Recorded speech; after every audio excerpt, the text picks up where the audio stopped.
Today they were all celebrating in the Canberra club because China paid us a little visit. The Foreign Minister from China visited here to meet our Foreign Minister after a trip through New Zealand yesterday. Now, of course, everything was worth celebrating because everything's hunky-dory now between Australia and China because we don't complain about China anymore and China can do whatever the heck it wants and we'll say it's sunshine. The past twists and turns over the decade leaves us with lessons to draw on as well as valuable experience. I think that fundamentally it is about staying committed to mutual respect. Mutual respect, of course, is code for we can do whatever we want. We can invent new islands. We can put greater security rules into Hong Kong. We can even give death sentences to Australian citizens, but shh, be quiet, and you can keep selling stuff to us.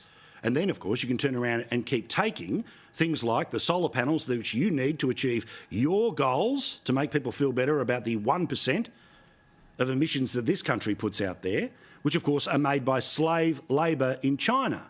But none of this gets discussed. That would be too offensive.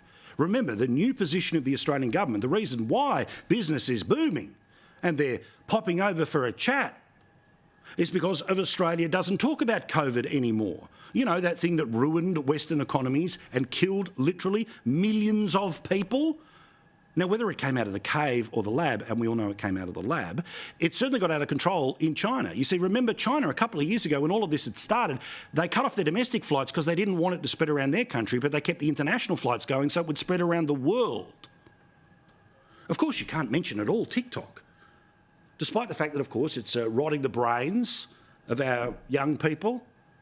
It's feeding them a whole bunch of garbage, and of course the data can end up in the hands of the Chinese Communist Party. Shh, don't say anything about it whatsoever.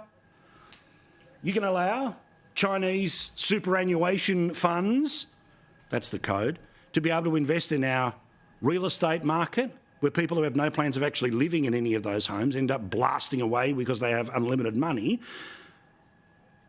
The kids who want to buy their first home here in Australia, but shh, don't talk about it.